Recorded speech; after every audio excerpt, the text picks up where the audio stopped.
Hello दोस्तों। आज हम लोग देखेंगे कक्षा 9 विज्ञान यूपी बोर्ड। ठीक है, कक्षा 9 विज्ञान यूपी बोर्ड। पहला पार्ट है हमारे आसपास के पदार्थ।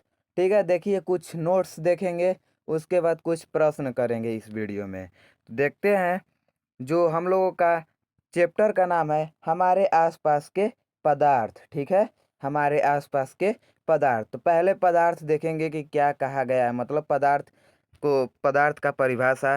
तो देखिए, पदार्थ के दो तीन परिभाषा लाए हैं, तो कैसे कैसे देखते हैं। देखिए, पहला है संसार की सभी वस्तुएं जिस सामग्री से बनी हैं, वैज्ञानिक उसे पदार्थ कहते हैं। ठीक है, मतलब वैज्ञानिक जो है पदार्थ किसे कहते हैं, वैज्ञानिक कहते हैं संसार की सभी वस्तुएं जिस सामग्री से बनी हैं उसे पदार्थ कहते हैं। जैसे कि कुर्सी, कुर्सी भी किसी पदार्थ से बनी है, वैसे ही कुर्सी हुई, मतलब आसपास की जितनी वस्तुएं हैं जो पदार्थ से ही बनी है। ठीक है, अब देखते हैं दूसरा है वे वस्तुएं जिनका द्रव्यमान होता है और स्थान कोष्ठ में आयतन घेरती हैं पदार्थ कहलाता है। मतलब कहते हैं, मतलब कहने का यह अर्थ है कि वे वस्तुएं जिनका कुछ भार हो और स्थान घेरती हैं, मतलब कुछ स्थान घेरे, उसे ही पदार्थ कहते हैं। ठीक है,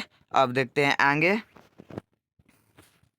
प्राचीन भारत के दार्शनिकों ने पदार्थ को पंच तत्व वायु, पृथ्वी, अग्नि, जल और आकाश से बना बताया बताया और पदार्थ को इन्हीं पंच तत्व में वर्गीकृत किया जाता है। ठीक है, पंच तत्व किसे कहते हैं, वायु, पृथ्वी, अग्नि और जल से बना है बताया है। ठीक है, पंच तत्व में वर्गीकृत किया है। अब देखते हैं पदार्थ के कुछ गुण। ठीक है, सभी पदार्थ कणों से मिलकर बने होते हैं। ठीक है, जो सभी पदार्थ होते हैं कणों से मिलकर बने होते हैं। अब दूसरा देखते हैं पदार्थ के कण अत्यंत सूक्ष्म होते हैं। जो पदार्थ के कण होते हैं बहुत ही छोटे छोटे होते हैं, जो हमें दिखाई नहीं देते हैं। अब देखते हैं पदार्थ के कणों के बीच रिक्त स्थान होता है। जो पदार्थ होते हैं उनके बीच रिक्त स्थान होता है। ठीक है, अगर रिक्त स्थान नहीं रहेगी तो हम लोग किसी ठोस वस्तु पर कील मारेंगे तो वो धंसेगा नहीं। इसी कारण है कि मतलब उसमें रिक्त स्थान होता है, इसीलिए हम लोग कुछ भी चीज़ मारते हैं उस पर तो वो धंस जाता है। ठीक है, अब देखते हैं आगे। पदार्थ के कण निरंतर गतिशील होते हैं। जो पदार्थ के कण होते हैं ना, वह निरंतर गतिशील होते हैं, हमेशा गति करते हैं। ठीक है, अब देखते हैं पदार्थ के कण एक दूसरे को आकर्षित करते हैं। जो पदार्थ के कण होते हैं ना, एक दूसरे को आकर्षित करते हैं। अब देखते हैं पदार्थ के कणों में गतिज ऊर्जा होती है। जो पदार्थ के कण होते हैं ना, वो गति करते हैं तो उससे ऊर्जा उत्पन्न होती है, उसे ही गतिज ऊर्जा कहते हैं। जो पदार्थ के कण एक मतलब कि पदार्थ के कण में गतिज ऊर्जा होती है। और तापमान बढ़ाने से कणों की गति तेज हो जाती है। जो मतलब कि पदार्थ के कण होते हैं गति करते हैं, और उसमें अगर तापमान बढ़ा देते हैं तो उसकी गतिज ऊर्जा जो होती है ना तेज हो जाती है। ठीक है, अब देखते हैं और आगे। पदार्थ के कण अपने आप ही एक दूसरे के साथ अंतः मिश्रित हो जाते हैं। ऐसा कणों के रिक्त स्थानों में समावेश के कारण होता है। मतलब यह कह रहा है कि जो पदार्थ के कण अपने एक दूसरे में मिश्रित हो जाते हैं, यानी घुल जाते हैं। क्यों ऐसा होता है, तो इसका कारण है रिक्त स्थान। ठीक है, समावेश हो के कारण होता है, मतलब उसमें ही समाहित हो जाते हैं। ठीक है, अब देखते हैं दो विभिन्न पदार्थों के कणों का सतत मिलना विसरण कहलाता है। ठीक है, पूछ देगा विसरण किसे कहते हैं, तो दो विभिन्न पदार्थों के कणों का सतत मिलना विसरण कहलाता है। अब देखते हैं पदार्थ के कणों के बीच एक बल कार्य करता है। ठीक है, जो पदार्थ के कणों के बीच एक बल कार्य करता है। अब वह बल है, यह बल कणों को एक साथ रखता है। जो मतलब बल है, यह कणों को एक साथ रखता है। इसे अंतरा आणविक बल भी कहा जाता है, ठीक है। इसे अंतराआण्विक बल भी कहा जाता है। प्रत्येक पदार्थ में यह आकर्षण बल अलग अलग होता है, ठीक है। जो प्रत्येक पदार्थ में आकर्षण बल यह अलग अलग होता है। इन्हीं बलों के कारण पदार्थ की अवस्थाएं बनती हैं। जो इस इन्हीं के कारण पदार्थ की अवस्थाएं बनती है, जैसे ठोस, द्रव, गैस, इन्हीं के कारण बनती है। अब देखते हैं आगे। पदार्थ की तीन अवस्थाएं होती हैं, ठीक है। जो पदार्थ है उनकी तीन अवस्थाएं होती है। कौन कौन होती है? ठोस, द्रव और गैस। और दो होती है, चौथा प्लाज्मा होती है, पांचवा बोस-आइंस्टीन कंडेंसेट, लेकिन उनका जिक्र नहीं किया जाता है, ठीक है। बस थोड़ा सा जान लिया जाता है। लेकिन ठोस, द्रव, गैस तीन अवस्थाएं होती हैं। अब देखते हैं पदार्थ की ये अवस्थाएं उनकी कणों की विभिन्न विशेषताओं के कारण होता है, ठीक है।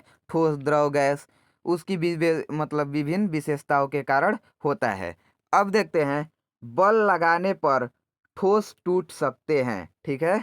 बल लगाने पर ठोस टूट सकते हैं। जैसे कुर्सी हो गई, उस पर अगर हम बल लगाएंगे तो कुर्सी टूट सकती है, लेकिन इनका आकार नहीं बदलता, ठीक है। लेकिन इनका आकार नहीं बदलता। अब देखते हैं द्रव का कोई अपना आकार नहीं होता। जो द्रव होता है उसका कोई आकार नहीं होता। अगर हम पानी को किसी भी बर्तन में रखेंगे उसका आकार ले लेगा। यह निश्चित नहीं रहेगा कि मतलब कि कुछ भी कैसा भी आकार है तो वैसा ही रहेगा, नहीं, वो बदलता रहेगा, ठीक है। जिस बर्तन में इसे रखते हैं ये उसी का आकार ले लेता है, ठीक है। जिस बर्तन में उसे रखेंगे वह उसी का आकार ले लेगा। परंतु द्रव का आयतन होता है, ठीक है। द्रव का आयतन निश्चित होता है। अब देखते हैं द्रव में ठोस, द्रव, ठीक है। द्रव में ठोस, द्रव, द्रव और गैस तीनों का विसरण संभव है, ठीक है। जो गैस मतलब ठोस, द्रव और गैस तीनों का विसरण संभव है। ठोस की अपेक्षा द्रवों में विसरण की दर अधिक होती है, ठीक है। ठोस की अपेक्षा द्रवों में विसरण की दर अधिक होती है। यही कारण है कि द्रव अवस्था में पदार्थ के कण स्वतंत्र रूप से गति करते हैं। जो द्रव अवस्था में पदार्थ के कण जो होते हैं स्वतंत्र रूप से गति करते हैं। ठोस की अपेक्षा द्रव के कणों में रिक्त स्थान भी अधिक होता है। जो ठोस में रिक्त स्थान होता है बहुत कम होता है, लेकिन जो द्रव में होता है बहुत ज़्यादा ज़्यादा होता है। अब देखते हैं आगे ठोसों एवं द्रवों की तुलना में, ठीक है। ठोस एवं द्रव की तुलना में गैसों की संपीड्यता काफ़ी अधिक होता है, ठीक है। संपीड्यता जो होती है काफ़ी अधिक होता है। अगर ये पूछेगा ठोस एवं द्रव में, तो जो द्रव की संपीड्यता अधिक हो जाए, लेकिन यह ठोस एवं द्रव में और गैस में तुलना किया है तो इसीलिए गैस की संपीड्यता जो होती है काफ़ी अधिक होती है। अब देखते हैं तापमान एवं दाब में परिवर्तन कर पदार्थ की अवस्थाएं बदली जा सकती है, ठीक है।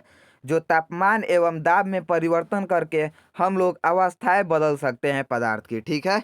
जैसे कि अगर ठोस में मतलब बर्फ को अगर हम लोग पिघला कर द्रव बनाया जाए तो उसका ताप बढ़ा देंगे तो वो क्या होगा, द्रव अवस्था में बदल जाएगा। जिस तापमान पर कोई ठोस पिघल कर द्रव बन जाता है वह उसका ताप उस पदार्थ का गलनांक कहलाता है, ठीक है। वह उसका ताप उस पदार्थ का गलनांक कहलाता है।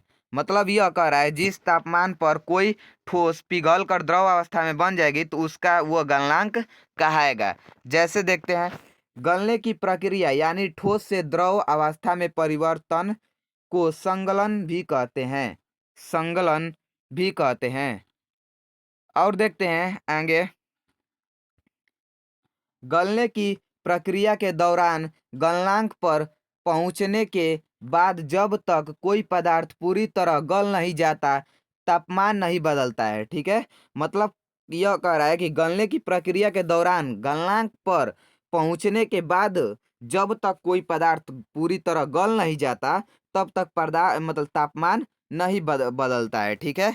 चाहे उसमें और भी ऊष्मा दे दी जाए, ठीक है। चाहे उसमें और भी ऊष्मा दे दी जाए। पदार्थ के कणों के आकर्षण बल को बदलने के लिए ताकि अवस्था में परिवर्तन हो सके, तापमान में बिना कोई वृद्धि दर्शाए पदार्थ उस अतिरिक्त ऊष्मा को अवशोषित कर लेता है। यह ऊष्मा पदार्थ में छुपी रहती है, जिसे गुप्त ऊष्मा कहते हैं। गुप्त ऊष्मा कहते हैं मतलब कोई भी पदार्थ को अगर उसका बदलेंगे किसी अवस्था में तो जितनी ऊष्मा उसमें खर्च होगी मतलब अवशोषित होगा, उसे गुप्त ऊष्मा कहते हैं। ठीक है, अब आगे देखते हैं। संगलन की प्रसुप्त ऊष्मा वायुमंडलीय दाब पर 1 केजी ठोस को उसके गलनांक पर द्रव में बदलने के लिए जितनी ऊष्मीय ऊर्जा की आवश्यकता होती है उसे संगलन की प्रसुप्त ऊष्मा कहते हैं। ठीक है, मतलब कहने का यह मतलब कि 1 केजी ठोस को जितना गलाने मतलब द्रव में बदलने के लिए जितनी ऊष्मीय ऊर्जा की आवश्यकता होगी उसे इस संगलन की प्रसुप्त ऊष्मा कहते हैं। ठीक है, अब देखते हैं। वायुमंडलीय दाब पर वह तापमान जिस पर द्रव उबलने लगता है, इस ताप को उस पदार्थ का क्वथनांक कहते हैं। जैसे देख लेते हैं, जल का क्वथनांक होता है 100 सेंटीग्रेड या 373 केल्विन है। ठीक है, देखिए मतलब कि कह रहा है कि जो जल का क्वथनांक होता है 100 सेंटीग्रेड होता है। ठीक है, अब देखते हैं, सॉरी 100 सेल्सियस होता है। द्रव अवस्था में परिवर्तन हुए बिना ठोस अवस्था से सीधे गैस और वापस ठोस में बदलने की प्रक्रिया को ऊर्ध्वपातन कहते हैं। मतलब कह रहा है द्रव अवस्था में परिवर्तन हुए बिना ठोस अवस्था में सीधे गैस और वापस ठोस में बदलने की प्रक्रिया को ऊर्ध्वपातन कहते हैं। अब देखते हैं आगे। पदार्थ के कणों के बीच दूरी में परिवर्तन होने के कारण पदार्थ की विभिन्न अवस्थाएं बनती हैं। ठोस, द्रव, गैस। ठीक है, ठोस, द्रव, गैस। अब देखते हैं आगे। यह नोट करने के लिए सब है। ठीक है, देखिए ठोस CO2 यानी कार्बन डाइऑक्साइड द्रव अवस्था में आए बिना सीधे गैस में परिवर्तित हो जाती है। यही कारण है कि ठोस कार्बन डाइऑक्साइड को शुष्क बर्फ कहते हैं। ठीक है, ठोस कार्बन डाइऑक्साइड को क्या कहते हैं? शुष्क बर्फ कहते हैं। 1 नंबर में पूछ लेगा। ठीक है, दाब के बढ़ने और तापमान के घटने से गैस द्रव में बदल सकते हैं। ठीक है, गैस द्रव में बदल सकते हैं। अब देखिए, क्वथनांक से कम तापमान पर द्रव के वाष्प में परिवर्तित होने की प्रक्रिया को वाष्पीकरण कहते हैं। ठीक है, वाष्पीकरण कहते हैं। और ये ध्यान रखिएगा कि वाष्पीकरण से ही शीतलता आती है। मतलब वाष्पीकरण के कारण ही शीतलता होती है। जैसे हम लोग कह सकते हैं कि अगर हम लोग सैनिटाइजर हाथ पर ले उसे मारे तो क्या होगा ना कि जब वो वाष्पीकृत होगा ना तो हमारे हाथ पर शीतलता महसूस होगा, यानी ठंडा ठंडा महसूस होगा। ये देखिएगा, आप लोग इस्तेमाल कर कर भी देख सकते हैं। ठीक है, अब देखते हैं कुछ प्रश्न। ठीक है, कुछ प्रश्न।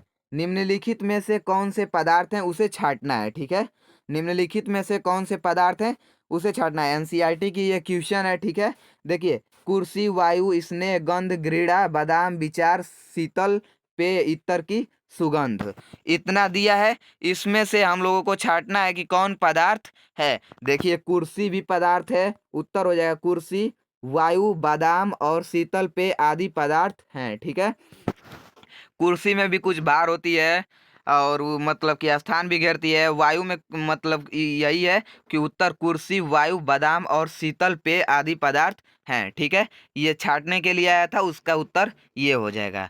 अब देखते हैं, अब है निम्नलिखित प्रेक्षण के कारण बताइए। ठीक है, अब देखिए गर्मा गर्म खाने की गंध कई मीटर दूर से ही आपके पास पहुंच जाती है, लेकिन ठंडे खाने की महक लेने के लिए आपको उसके पास जाना पड़ता है। ठीक है, मतलब कहने का यह मतलब है कि गर्मा गर्म खाने की गंध जो कई मीटर दूर से ही हम लोगों को आपके पास पहुंचाती है, लेकिन ठंडे खाने के लिए महक लेने के लिए उसके पास जाना पड़ता है।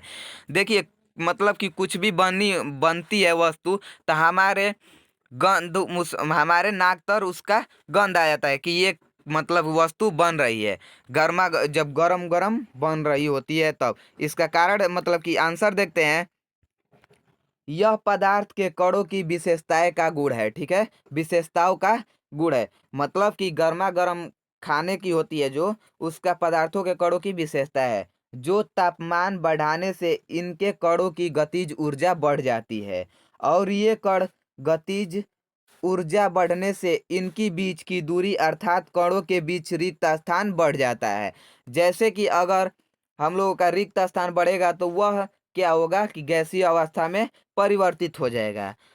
ठीक है, और फैलने लगते हैं। यही कारण है कि गर्म खाने की महक ठंडे खाने की अपेक्षा तेजी से हमारे पास पहुंचती है। मतलब कह रहा है कि अगर हम लोग उष्मा देंगे, ठीक है, गति अगर उस बढ़ेगी तो उसकी दूरी जो है बीच की वो बढ़ जाएगी, यानी कि वह गैस अवस्था में परिवर्तन हो जाएगी। गैस अवस्था में परिवर्तन होगी तो वो क्या करेगा कि हमारे वायु में मिश्रित हो जाएगा, मिल जाएगा। और जहाँ जहाँ वायु फैलेगी इसका गंध वहाँ वहाँ तक पहुँच जाएगा। लेकिन ठंडे खाने में ऐसा नहीं होता है। ठीक है, अब देखते हैं, स्विमिंग पूल में गोताखोर पानी काट पाता है, इससे पदार्थों का कौन सा गुण प्रेक्षित होता है?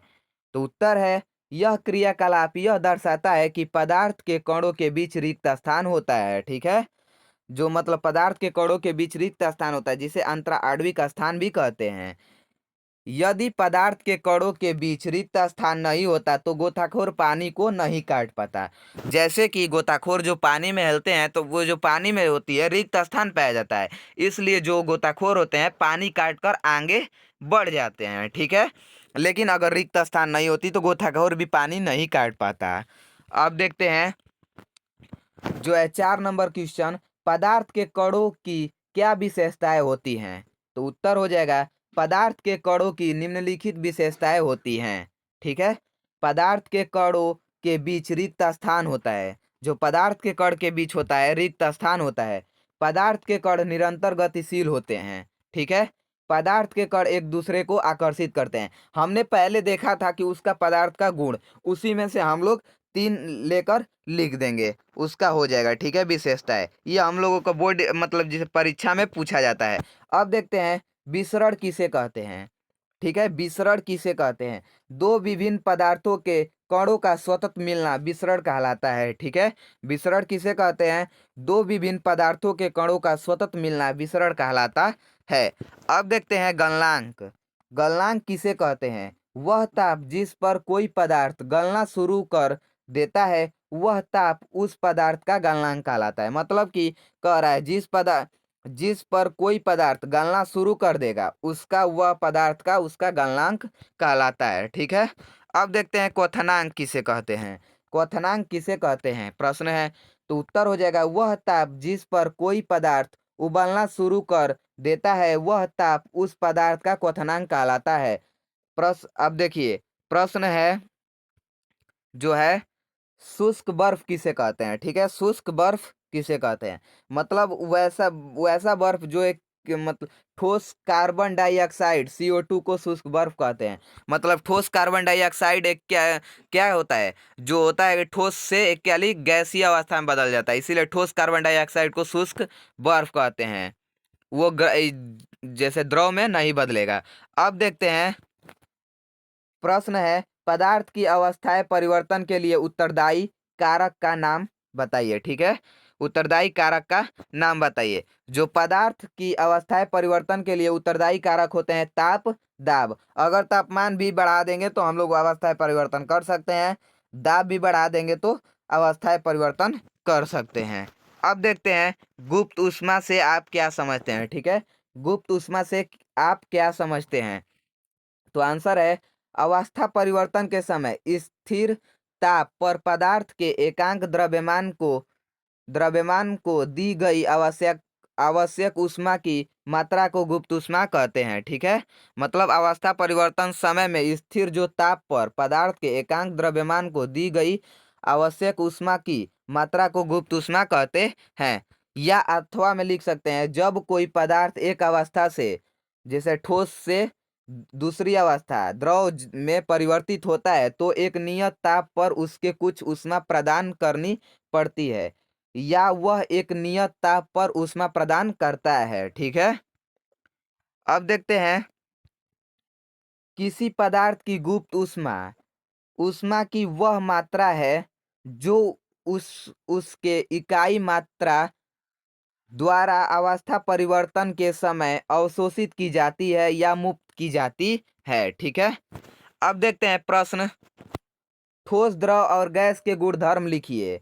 तो अब उत्तर में लिखेंगे ठोस के गुणधर्म निम्नलिखित हैं। ठीक है, तो जो ठोस के गुणधर्म है देखते हैं, ठोस पदार्थों का निश्चित आकार होता है। ठीक है, होला नहीं, होता है। ठीक है, पदार्थ मतलब ठोस पदार्थ के एक निश्चित आकार होता है कि मतलब कि इतना केजी का है, ऐसा आकार है तो उसका आकार वैसा ही रहेगा।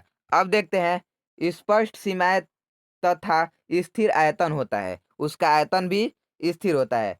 बाह्य बल लगाने पर भी ठोस अपने आकार को बनाए रखता है। ठीक है, बदलता नहीं है। अब देखते हैं अंतराणविक बल ठोसों में द्रव तथा गैसों से अधिक होता है। जो अंतराणविक बल होता है ठोसों से द्रव और गैसों में, मतलब जैसे कि द्रव और गैस से ठोस में अधिक होता है, मतलब कि उसमें जो कण रहेंगे वो पास पास रहते हैं, उसमें अंतराणविक बल अधिक होता है, इसीलिए वह ठोस रहता है, द्रव में कम रहते हैं और गैस में तो और कम रहते हैं। अब देखते हैं द्रव के गुणधर्म। ठीक है, द्रव के गुणधर्म निम्नलिखित हैं। अब देखिए क्या क्या है।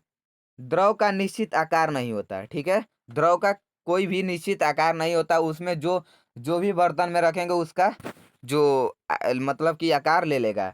इनका आयतन निश्चित होता है। ठीक है, इनका जो आयतन होता है इसका निश्चित होता है। द्रव में बहाव होता है और इनका आकार बदलता रहता है।